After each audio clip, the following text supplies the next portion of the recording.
yang tervisualisasi, kontras yang tervisualisasi. Jadi hal-hal seperti itu harus terdeskripsikan dalam sebuah citra, maupun dari citra itu terdeskripsikan dengan sebuah eh, kalimat begitu ya. Oke, saya berikan pengantar dulu terkait fenografi.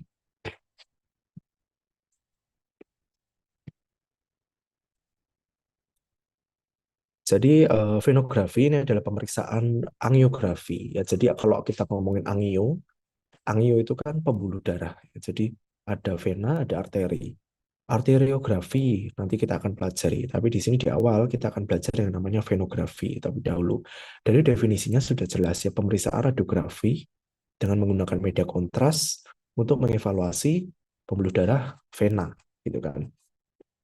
Maka ada berbagai jenis ya atau metode untuk mengevaluasi vena, karena vena ini terbagi sebenarnya ada sentral dan juga perifer.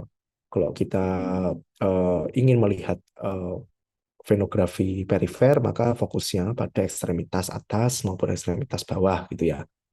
Jika kita ingin melihat vena bagian sentral, maka pada inferior vena cava, superior vena cava, kemudian iliac vein di situ akan masuk sebagai central vein, dan di situ biasanya terhubung ya dengan sebuah central access. Jadi pasien itu sudah terpasang central access, atau prosedur ini biasanya juga digunakan untuk mempersiapkan sebuah akses sentral atau kateter yang langsung masuk ke vena sentral begitu. Nah, sifatnya bisa bersifat diagnostik, pasti diawali dengan diagnostik. Kemudian dilanjutkan jika ada kelainan yang perlu intervensi, maka dilakukan prosedur intervensi. Banyak jenisnya ya prosedur intervensi ya, termasuk bisa angioplasti, stenting gitu. Kita menggunakan media kontras dan juga radiasi. Jadi mohon diperhatikan bagaimana konsentrasi kontras yang digunakan, hubungannya dengan persiapan laboratorium fungsi ginjal sebelumnya, dan juga justifikasi radiasi yang digunakan, mode pencitraan yang kita pakai. Kemudian venografi, kalau secara umum ya, judul venografi itu eh, mengarah pada tindakan menggunakan fluoroskopi. Tapi ada juga alternatif tindakan lain untuk memvisualisasikan venografi sebenarnya, vena. Ada duplex USG, kemudian ada CT venografi. Jadi CT venografi itu lanjutan dari CT angiografi arteri. Ya, jadi fase venanya itu masuknya venografi. Kemudian MRI venografi, jadi MR venografi. Nah, beberapa ini memang punya preferensi sendiri-sendiri ya, tergantung kelainan ataupun alokasinya. Namun beberapa referensi sudah menyebutkan bahwa venografi perifer itu gold standarnya kita gunakan pada apa pemeriksaan fluoroskopi begitu.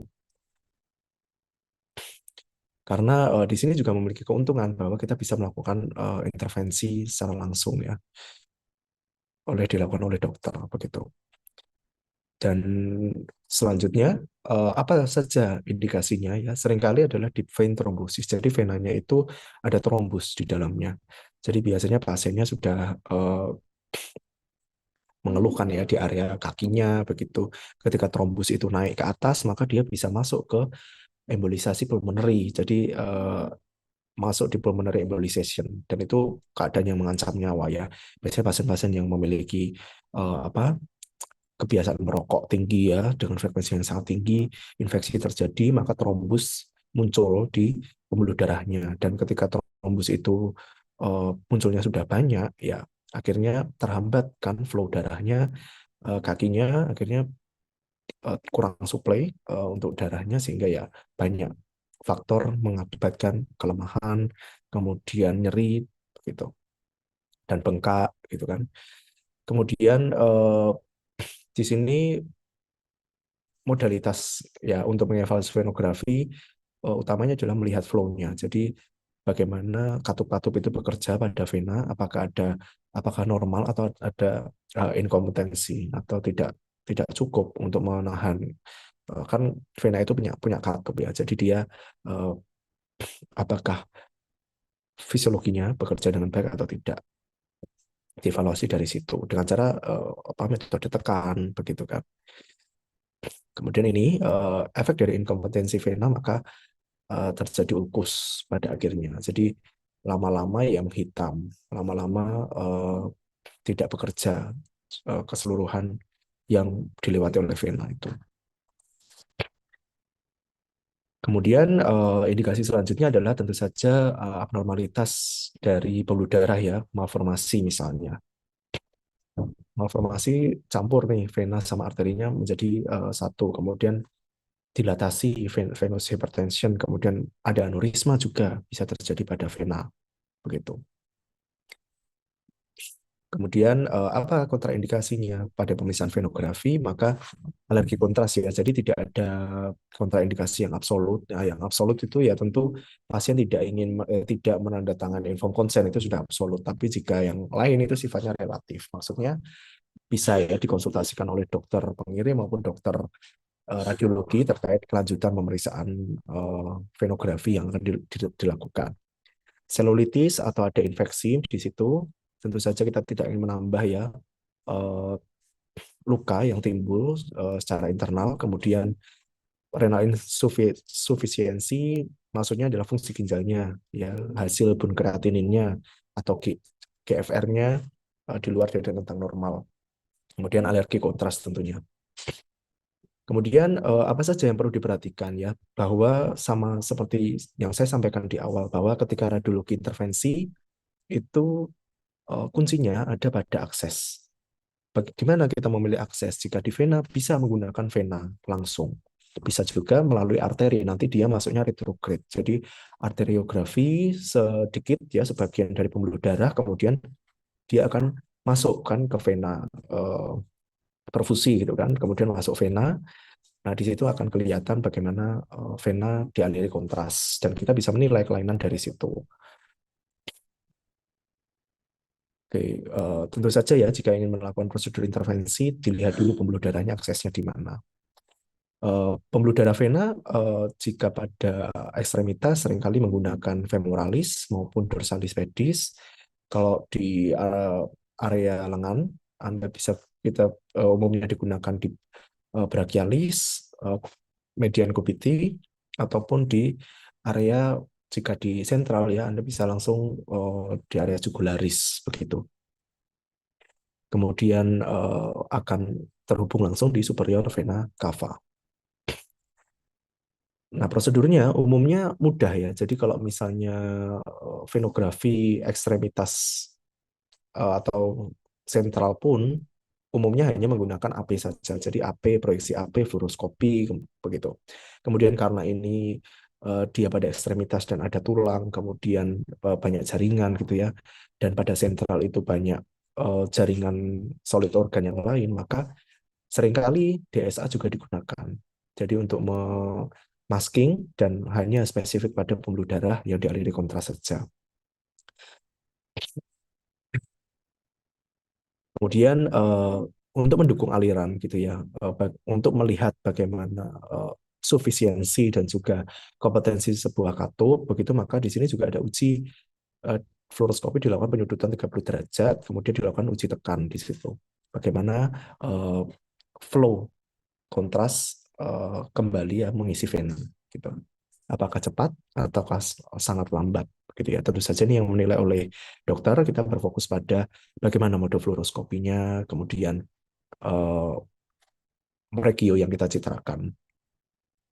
Oke, banyak hal ya yang perlu diperhatikan ya sebenarnya hubungannya dengan vena bahwa sebelum pemeriksaan venografi maka perlu diperhatikan hal-hal berikut yang menimbulkan dilatasi vena atau uh, vena itu menjadi anatominya ya tidak sesuai dengan kondisi sebenarnya ya menjadi lebih streng, lebih besar karena aliran darahnya dipaksa lebih besar, kemudian aneurisma menjadi lebih besar begitu. Jadi itu kira-kira pengantar sedikit terkait venografi.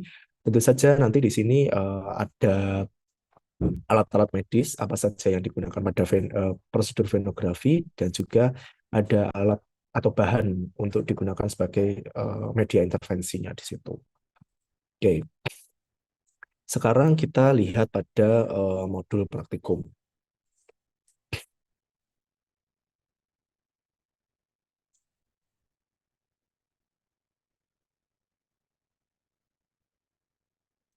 Oke, jadi pada modul praktikum ini Anda akan memiliki capaian bisa menjelaskan, mampu menjelaskan prinsip dasar pemeriksaan fenografi.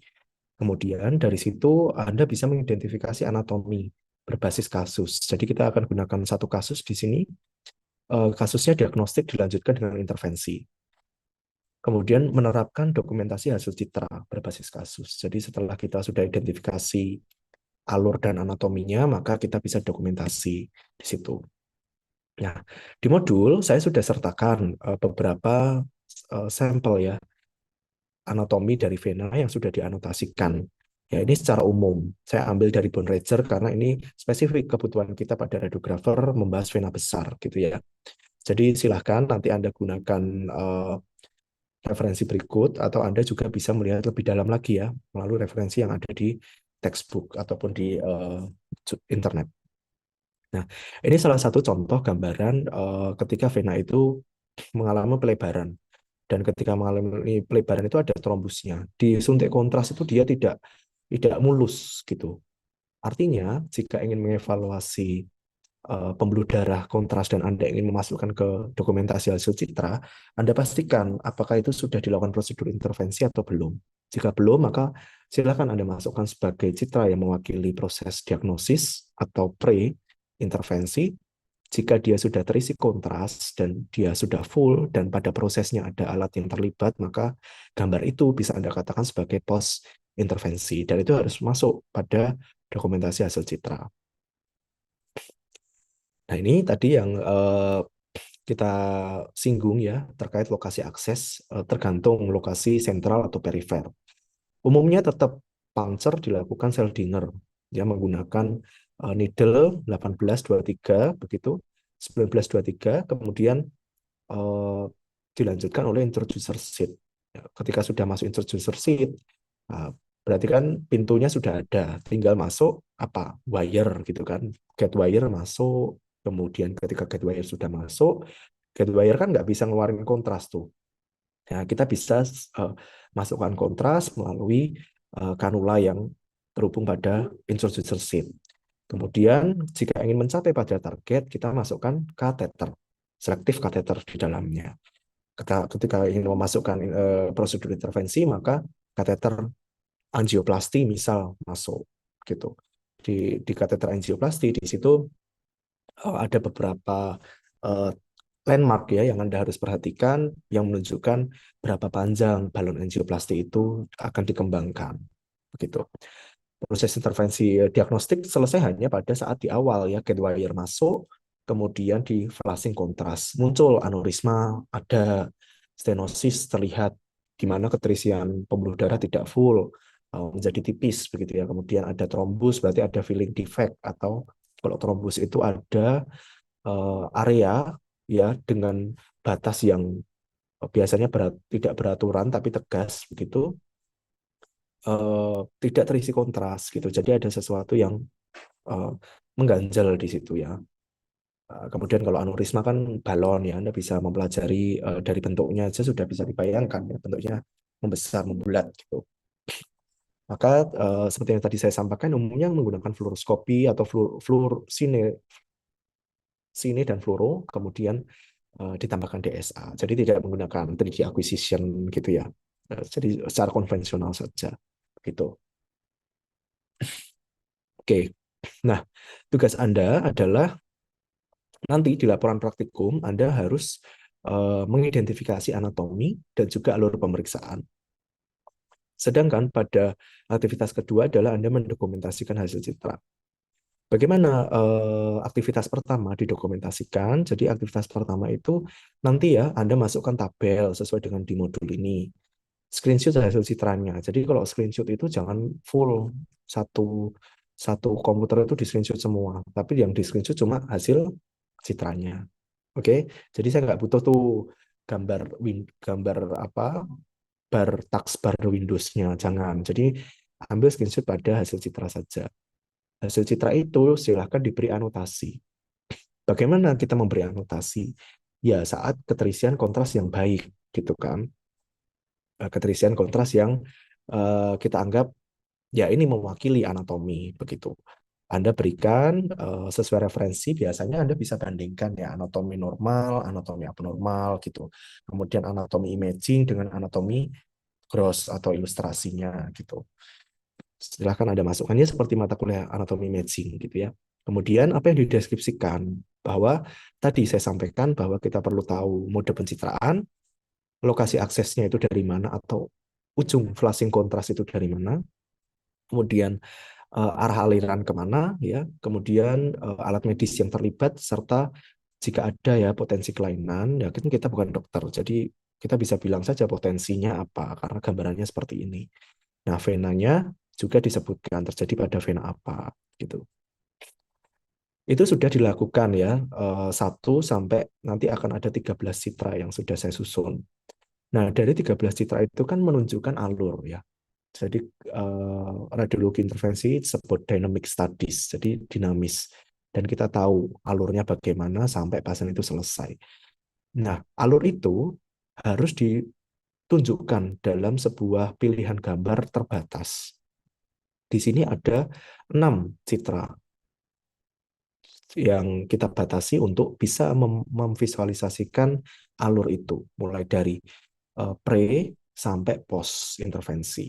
Kalaupun cuma dia prosedur diagnosis saja, ya diagnosis saja yang dimasukkan. Tapi kalau dengan intervensi, maka 66 ini harus masuk intervensinya.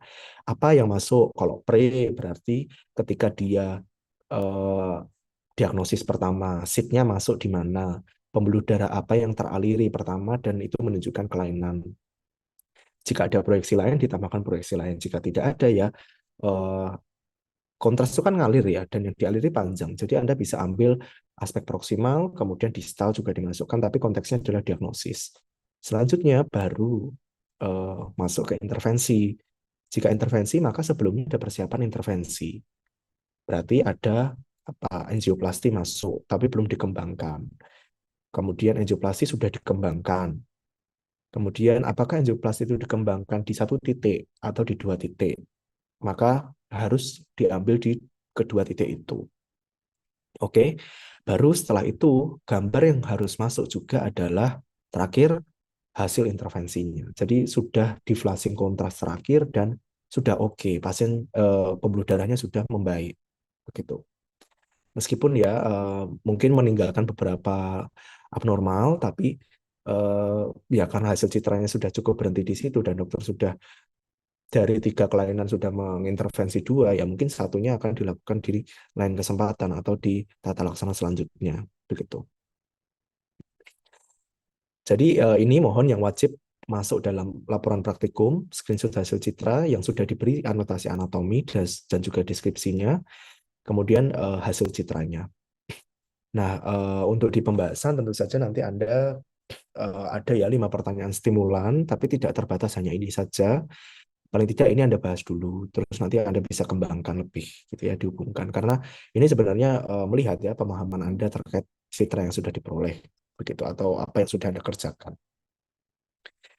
Oke, dari modul seperti ini. Nah, kita sekarang masuk pada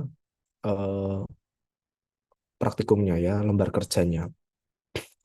Silakan Anda buka lembar kerja masing-masing.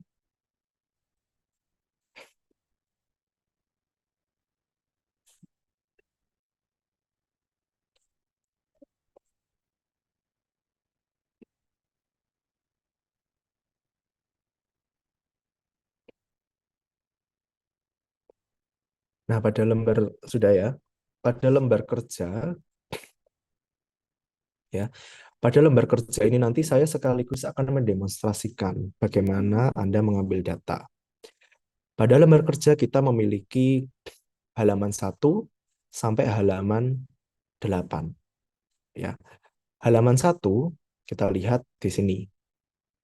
Citra 1 gitu kan deskripsinya. Fluoroskopi proyeksi PA 0 derajat menunjukkan injeksi kontras melalui sheet 6 frank pada proximal brachial artery dengan aliran menuju radial artery dan secara retrograde masuk ke sistem vena. Terlihat cephalic vein dengan dilatasi aneurisma dan ada stenosis segmental pada regio proximal forearm atau antebrachi. inilah deskripsi yang kira-kira nanti Anda bisa gunakan pada laporan praktikum. Nah, tugas Anda adalah kira-kira dari citra yang diperoleh di bahan praktikum, citra mana sih yang menunjukkan deskripsi ini, gitu. Oke? Jadi akhirnya Anda melihat apa? Oh, berarti keterisian kontras itu masuk mana? Kemudian sheet-nya, misalnya sheet 6 frame-nya tidak tervisualisasi, tidak apa-apa. Gitu. Dilihat di gambar yang lain. Anda perhatikan pertama, pastinya mode pencitraannya. Fluoroskopi, Anda sudah ingat bahwa semua area terlihat, kemudian DSA, maka gambarnya termasking. Jadi cari gambar yang sudah termasking. Gitu. Kita coba demonstrasikan pada, silakan diperhatikan ya. Jadi kita demonstrasikan di sini. Hmm, oke, sudah terlihat layar, sudah ya, Ya, Sudah, Pak. sudah kelihatan ya.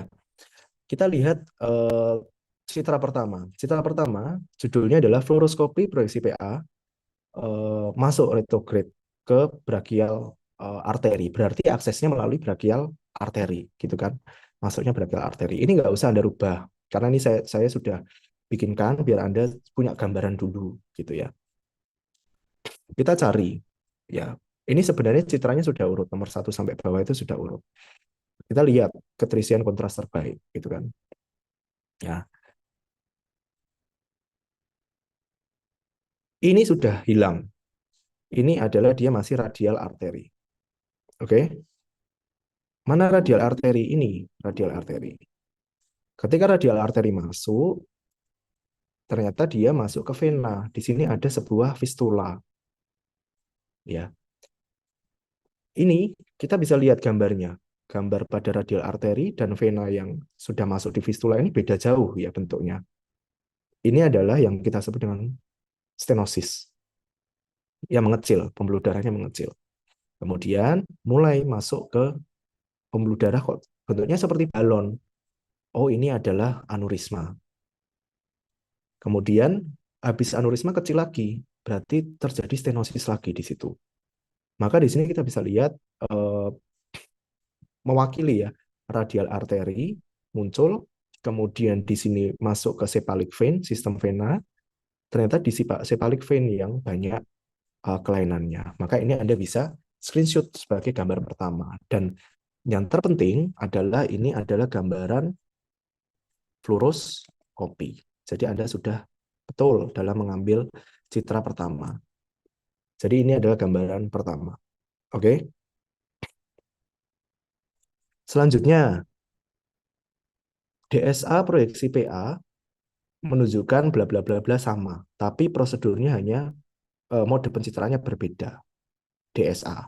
Maka kita cari citra kedua, nggak ada, tiga, ya. Seterusnya tidak ada gambaran DSA. Ternyata dia berada pada series terakhir atau teracak menjadi series terakhir. Nggak masalah. Karena DICOM itu ya terkadang teracak gitu, nggak masalah. Maka kita lihat gambarannya. Ya, ini gambaran DSA. Jadi Anda bisa ambil ini sebagai screenshot kedua. Karena apa ciri khasnya? Masih ada stenosisnya ini loh. Masih ada aneurismanya. Ya, masih ada stenosis kedua. Kemudian radial arteri juga terisi baik gitu. Maka di sini kita mulai dengan gambaran DSA. Kedua, gambaran DSA. Oke, akhirnya Anda bisa lihat mode fluoroskopi, mode DSA pada sebuah klinis. Bagus sekali ternyata ya pada DSA untuk visualisasi. Tapi dosis ya, dosis. Nah, di sini kenapa dokter akan akhirnya mengambil DSA? Karena ini adalah citra diagnosis. Belum ada kateter di dalamnya. Masih berupa flashing kontras dari introducer sheet. Ya. Bagaimana kita yakin bilang tidak ada kateter? Tidak ada sesuatu yang bersifat lumen masuk. Bahkan wire pun belum masuk karena kateter kan harus wire dulu yang masuk, gitu kan? Itu belum ada. Kita lanjut ke gambar 3. Fluoroskopi proyeksi PA menunjukkan gate wire ukuran 0,035. Kita tahu ini berarti ukuran luar dari wire-nya atau ukuran dalam dari kateter nantinya, gitu kan. Kemudian dengan panjang 150 cm melewati radial arteri melintas ke fistula yang tadi saya sampaikan masuk ke sistem Sepali. Kita kembali lagi ke awal, kita lihat mulai mulai ada device tidak yang masuk. Oh, ternyata sudah ada ini gate wire-nya. Jadi gate wire-nya masuk ya ke area fistula. Nah, di sini Anda bisa tambahkan gambaran eh, kontras di dalamnya. Jadi untuk meyakinkan bahwa ini anatomi yang sama, dia masuk pada pembuluh darah yang sama dengan diagnosis di awal. Gitu. Di sini dituliskan ya, fluoroskopi prediksi PA, bla bla bla 0 derajat, ujung wire tampak berbalik ke arah distal ya, karena dia ujung wire-nya muter ya, dia mengarah ke distal forearm atau antebrahi, kemudian dia balik ya karena mengikuti sistem vena tadi, fistula yang timbul dia balik ke distal humerus ya atau distal arm begitu. Selanjutnya ujung wire berada, nah, fluoroskopi prediksi PA menunjukkan uh, masuk yang di arterial access ujungnya berada pada segmen mid distal arm. Maka kita cari gambar mid distal arm. Ini kan belum mid distal. Ini masih proximal forearm. Mid distal arm itu berarti kira-kira gambarnya ini, gitu kan? Ini midnya humerus, kemudian ini distal dari humerus. Tadi yang disinggung adalah ujung kateter, maka kita bisa melihat ujung gate wire, maka kita bisa lihat, oh ini loh ujungnya. Gitu. Anda bisa menggunakan ujung ini, gambar ini, kita screenshot. Nah, kita lewati, kemudian di sini kita lanjut gambar 5. Fluoroskopi proyeksi PA melalui fistula menuju cephalic vein. Ada sebuah tip kateter tampak pada mid proximal arm.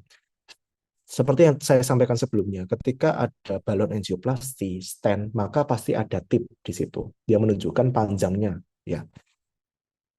Maka di sini silahkan cari gambar yang menyerupai gate wire, menyerupai gambaran opak halus, ya.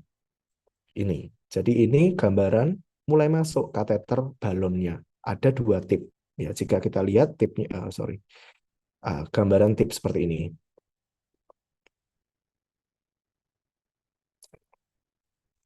Kelihatan ya, Mbak Syafiqah. Tipnya kelihatan ya, markernya. Nah, ini titiknya. Maka Anda masukkan gambar ini ke citra 6. Di citra 7, di citra 5, di citra 6 mulai ada prosedur intervensi. Ketika alat intervensi sudah masuk, maka tinggal dikembangkan, gitu kan?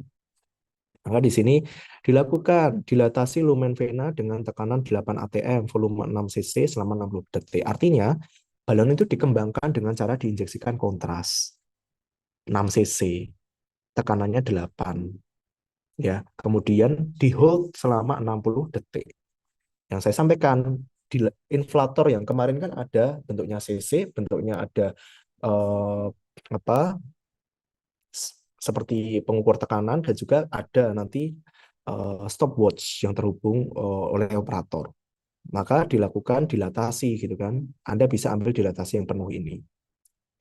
Kenapa dia bisa opak? Karena disuntik dengan kontras ya. Ingat tadi ada tulisan kontras.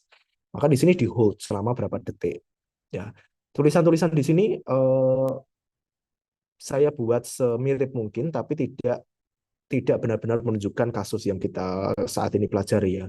Tapi kira-kira akan seperti itu. Ada angkanya ya. Durasinya berapa lama gitu. Kemudian citra 7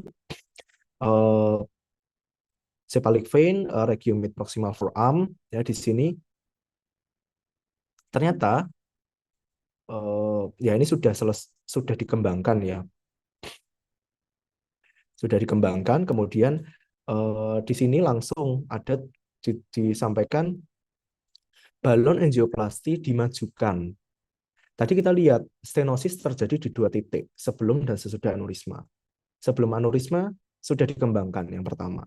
Sesudah aneurisma dikembangkan lagi. Maka kita cari kateter angioplasti dimajukan. Berarti dilihat apanya? Tipnya, gitu kan? Tipnya maju. Maka kita lihat tipnya sudah berubah posisi. Ya, yang awalnya tadi masih di area radial, sekarang dia masuk ke sistem vena keduanya. Ya, satu, dua. Maka ini adalah arti dari kateter angioplasti itu dimajukan. Maka Anda bisa ambil di situ sebagai persiapan karena belum dikembangkan ya. Baru citra ke-8 adalah yang sudah dikembangkan secara full. Nah, ini. Oke, Anda masukkan di situ. Lantas kita masuk ke 9 yaitu fluoroskopi dideflasi, tadi diinflasi, dideflasi artinya dikempiskan gitu kan. Kemudian ditarik keluar dan gate wire tetap dipertahankan di dalam. Maka kita cari yang sudah nggak ada balonnya, sudah nggak ada tipnya, tapi masih ada wire-nya. Nah, Anda bisa masukkan ini, ya gambar ini. Tentu saja Anda berikan kontras. Artinya apa? Oh, sudah lumennya sudah membaik. Ya, gambaran lumen ini sudah membesar. Meskipun aneurisma masih sama ya terlihatnya. Nah, selanjutnya adalah ke-10 ya. Evaluasi, dilakukan evaluasi ya. Wire sudah dilepas atau di withdraw, tapi dilakukan evaluasi. Biasanya yang saya sampaikan tadi dilakukan flushing ya. Kan ini sudah habis, ini ada wire-nya ya. Gambar ini ada wire-nya, gambar selanjutnya sudah nggak ada wire-nya. Artinya wire-nya sudah diambil.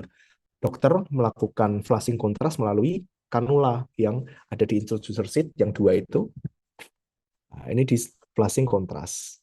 Radial masuk, cephalic vein. Nah, ini sudah baru masuk sistem vena brachialis. Nah, Anda masukkan gambar yang menunjukkan vena ini, venografi ini. Jadi di sini Anda tambahkan mulai dari forearm vein hingga axillary vein. Ada 2 citra ya, 10 dan 11. Jadi silakan Anda masukkan yang tadi masih di area forearm, kemudian yang citra ke-11 yang sudah naik ke atas. Oke. Ya, di situ Anda masukkan anatominya ya nanti di laporan praktikum. Selanjutnya, jika sudah, maka di sini terakhir citra yang ke-12 ini apa? Kemudian dilakukan flushing mulai dari forearm hingga fluoroskopia. Ini sama ya sebenarnya. Anda bisa ambil citra itu jika maksimal tervisualisasi 2, ya 2 aja enggak apa-apa. Tapi kalau Anda butuh 3 frame, Anda masukkan sampai ke 12. Kemudian yang terakhir, fluoroskopi proyeksi PA menunjukkan dilatasi lumen lebih baik. Jadi Anda bisa masukkan yang terakhir, ya, gambar ini ya, gambar ini ya, yang paling optimal seperti ini. Jadi ini saya masukkan gambar ke-13.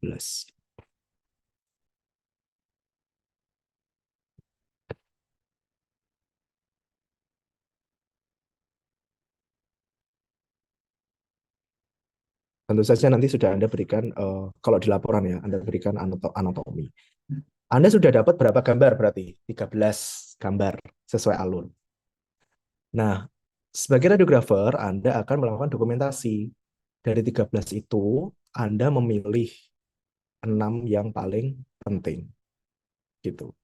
Jadi dari 6 itu, tadi saya sampaikan bahwa 6 itu harus representatif. Jika dia hanya prosedur diagnosis, maka Anda bisa jelaskan dari mulai awal sampai selesai, sampai kelainan itu muncul. Biasanya diagnosis itu prosesnya screening, jadi dilihat dari vena proksimal dulu, vena distal, begitu. Nah, itu bisa masuk satu-satu. Kemudian baru kelainannya dimunculkan dari berbagai sudut.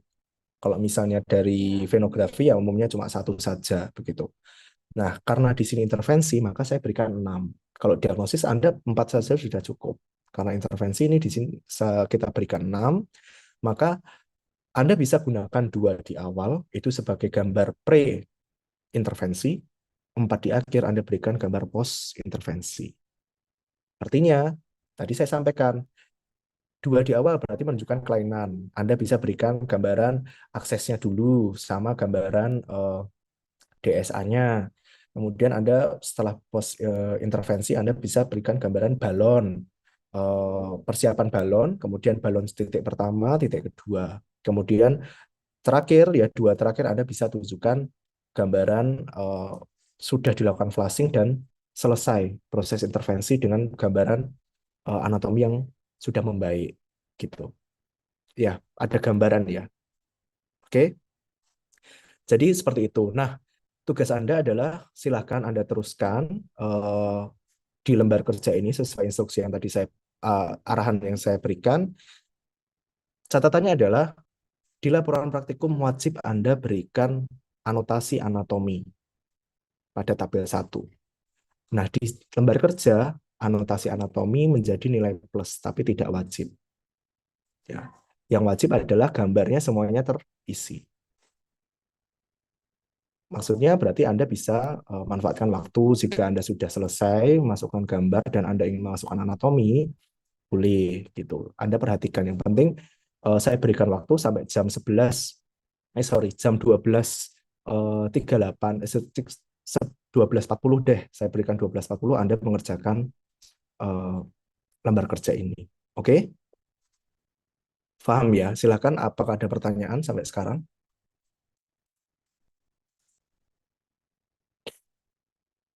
Oke, jika tidak ada pertanyaan, Mau silakan Anda. bertanya, Silakan, Mas. itu berarti yang dianotasi anatomi itu dari yang pertama sampai yang 13 berarti Pak.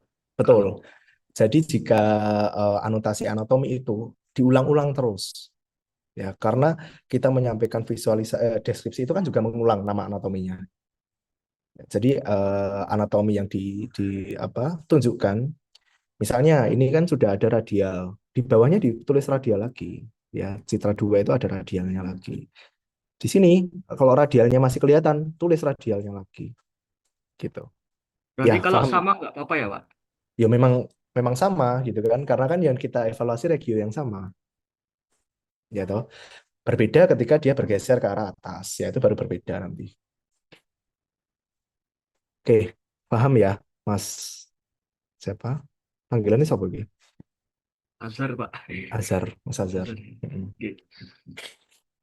Oke, ada lagi mungkin yang ingin bertanya?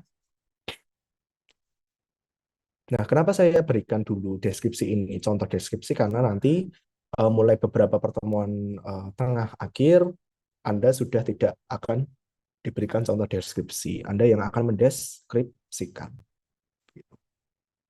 Jadi silahkan dipelajari di sini bagaimana alur itu dibuat atau deskripsi itu dibuat. Ya, karena deskripsi ini yang literally nanti Anda tuliskan ya, diketik.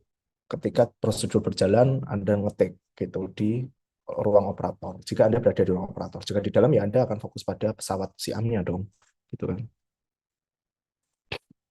Oke. Baik, kalau tidak ada pertanyaan, ini saya masih on sampai jam 11.50. Nanti kalau